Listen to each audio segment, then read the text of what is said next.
paboritong handa ng mga Pinoy ang pansit. Paborito ko yan. Alam mo, Susan, talagang hindi mawawala sa anumang handaan. Pagkasarap naman kasi ng pansit natin mga Pinoy, Susan, never missed it dahil ang pansit, tiyak, hit na hit. Yan, diba? totoo yan. Yan ang kwentong inalam ni Sandra Aguinaldo.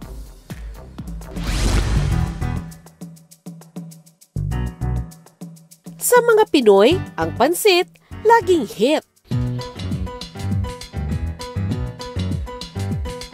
Kahit ano pang noodles yan, basta masarap ang sahog at ang pagkakaluto siguradong patok. Tulad na lang ng pansit masyang ng Laguna na may ketchup at pansit chami ng Quezon na 3 dekada na raw pinipilahan.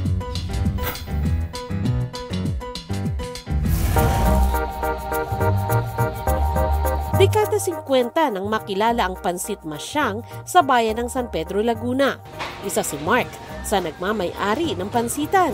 Si Lola Masyang po ay siya po yung great-grandmother ko na siya po yung may-ari nitong bahay na to, itong lumang bahay na to. Ang pagluluto ng sikat na pansit, turo umano ng kanilang Lola Deling. Ang toppings ng pansit masyang, balon-balunan, itlog at ketchup.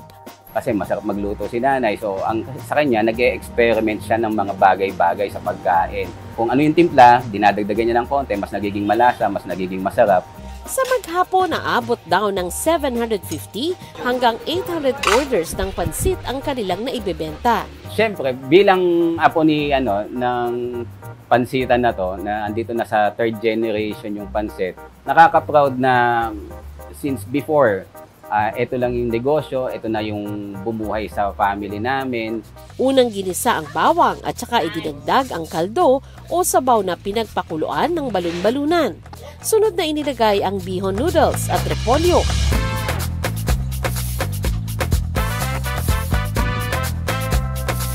Para mas maging malasa, adobong balon-balunan, piniritong itlog at ketchup ang toppings. Mae-enjoy ito sa halagang 30 hanggang 50 pesos kada order. Bata pa lang po ako, masyang na to. Kaya binabalik-balik ako. Ngayon may anak na ako, masyang pa rin kinakain namin. Actually, yung lasa po niya talagang may tamis anghang na malalasahan mo rin sa ketchup.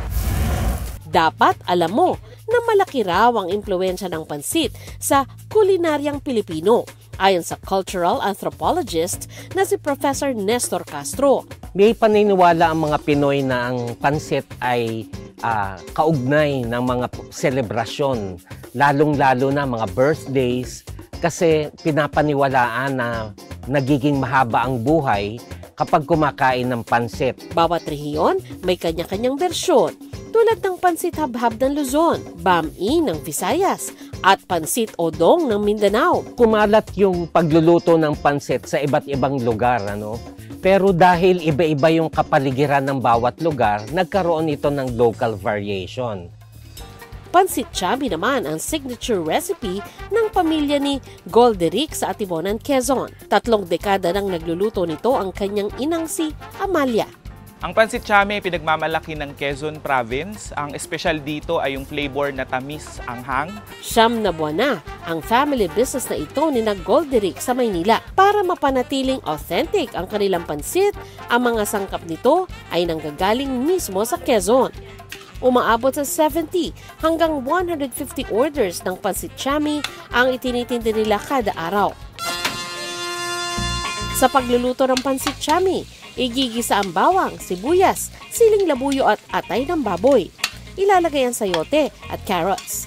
Titimplahan ito ng toyo at lalagyan ng kaldo ng baboy na pinakuluan ng magdamag. Sunod na ilalagay ang Mickey noodles at repolyo sa sauce. Para lumapot ang sabaw, nilalagyan ito ng cornstarch.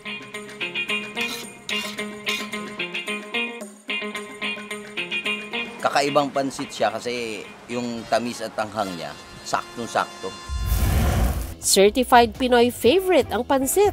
Kaya sa susunod na handaan, siguradong mapapasabi ka ng, "This is it, pansit!" Ako si Sandra Aguinaldo at yan ang kwentong dapat alam mo.